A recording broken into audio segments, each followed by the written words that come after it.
I am writing this because I actually want to talk about this incident, but I feel like everyone around me is afraid to do so. Either they think I am uncomfortable or they just really don't want to hear it. The story is long and complex, and people obviously don't understand what I've been through that night. I get it, but talking about it helps me understand so much more. I am sorry if this is too long, but I hope someone gets to the end. I am going to try to describe everything as I have seen it, but fully putting it into words is just not possible. It started when I was hanging out with a friend of mine. We were staying up all night just drinking and having fun. At around 7 a.m. we started consuming speed and ketamine, and quite a lot of it. I still don't know why we did that, but we just felt like it.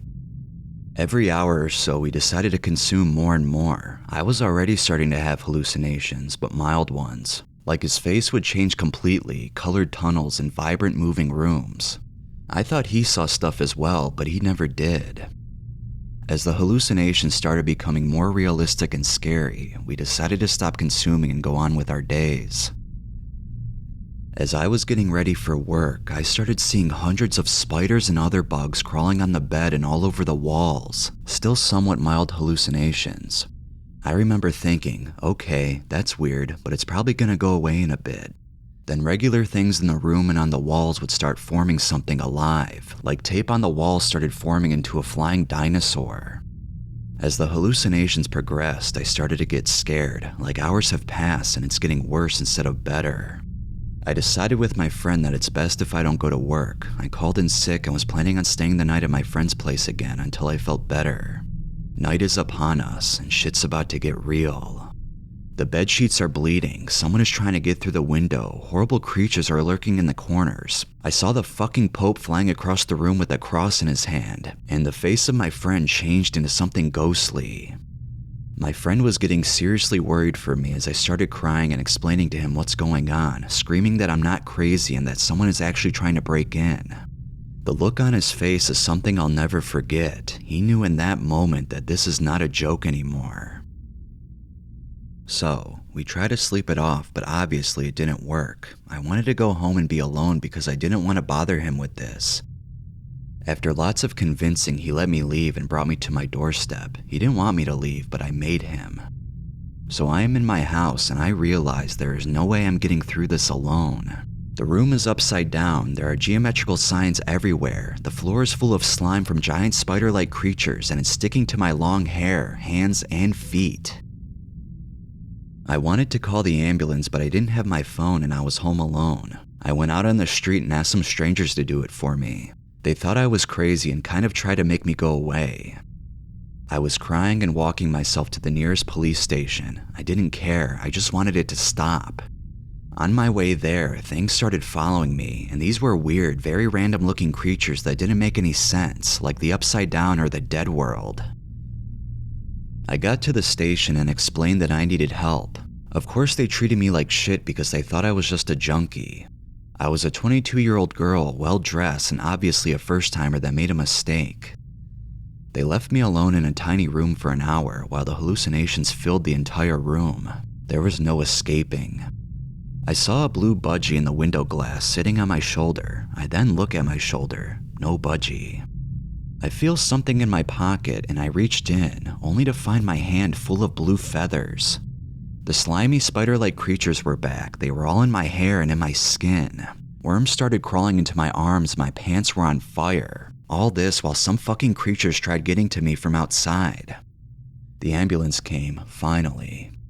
In the car, I saw a plastic bag filled with dead, rotten babies. A little creature was lurking around my legs wanting to get into my skin, and the medic's face was evil. He had a huge, weird-looking smile on his face and red eyes.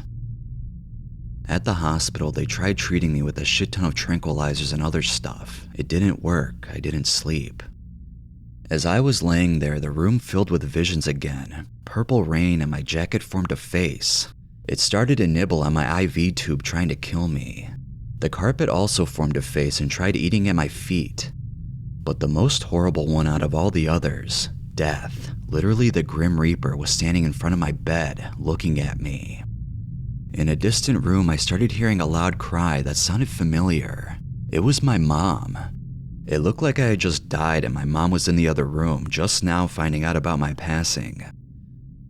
I was laying there thinking, great, this is how you go? This is how you die? Good job. A couple hours later and I am still awake, not moving a single part of my body though, since I was sedated as fuck. A nurse comes in and wants to bring me to another room. That's when the schizophrenia symptoms started kicking in big time.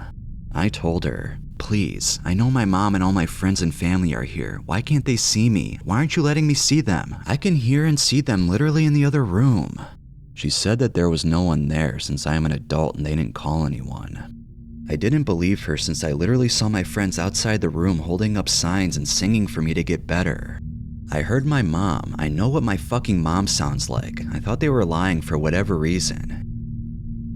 She brings me to the other room and tries talking to me. I was too distracted by the fact that I'm hearing my whole family in the next room over, wondering why they can't come in and hold me. I told her that I know they are there and why they refuse to let me see them. As I grew more and more frustrated, I got up aggressively and walked into the next room alone, thinking I would find my family there. Nothing. They got security because I was crying, screaming, and fighting with the staff. I heard them talk shit about me, about how I'm just a crazy patient, I smell like shit, and that I can die and no one would care. I was still hallucinating heavily, all while being schizophrenic as well, but I just wanted to go home to my mom, that's all I wanted. They were debating whether or not to let me leave since I am an adult. In the end, they didn't let me go since I was a danger to myself and others and very sedated. Looking back now, I am so happy they didn't let me go, even if I tried hard to convince them that I was fine. Because I was getting progressively worse, even after they treated me for hours, they decided to bring me to a psychiatric hospital for further treatment and a diagnosis. During the drive, I thought that they were testing me, making faces and being really weird to see if I would react to it. I thought they all wanted to end me. I didn't understand how they could make fun of me. I got to the psychiatric hospital all sedated and tired as fuck, not being able to speak properly. It was around 6 a.m. I fell asleep sitting down, then the doctor called me into the room. He started asking me about my schizophrenia and the symptoms I was having. I was not able to listen or talk, so I was just sitting there looking at all the things that weren't there. He told me to step outside for a moment and wait. This part is way too long, so I'm going to leave some of it out. Long story short, more crazy hallucinations. I left the hospital by accident on my own, all sedated. On my way home, I was walking like a fucking zombie. I got into a train, but it wasn't the right one. I was wandering around in another city and even walking on the highway, and no one tried to help me. No one thought anything of it. I must have taken another train into my city and I fell asleep there.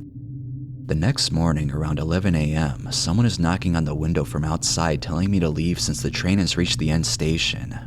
Confused, fucked up, and still schizophrenic with some hallucinations, I got up and left the train without hesitation. I was somewhat far away from home, but at least in the right city, so I took a cab. The driver looked at me weird and I just felt horrible. I got home, went inside, and I noticed that my mom wasn't there.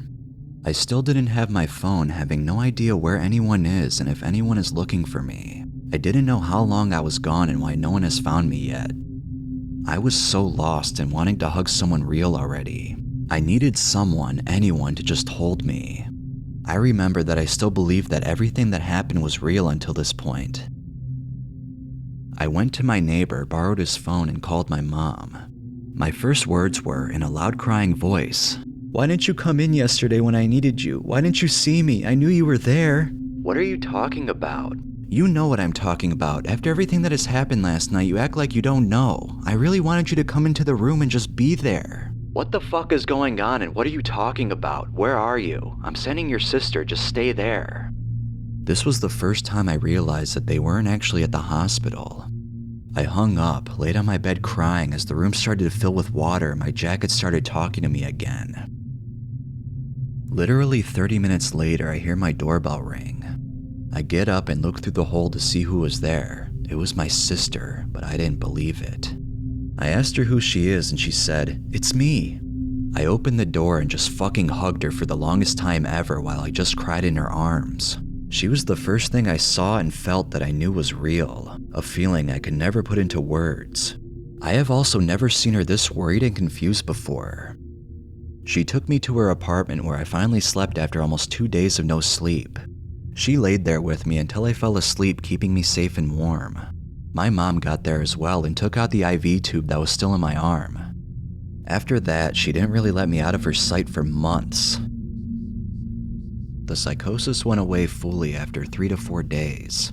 I have never had anything like that ever since. This experience changed my life, not in a good nor a bad way, but it totally changed me. I still can't believe I have actually experienced something like this, being a crazy person. I could have died like 10 times during that night. It's weird to think about the fact that I was literally alone, on my own in a situation like this. If you have made it this far, thank you so much for listening, and have a good day.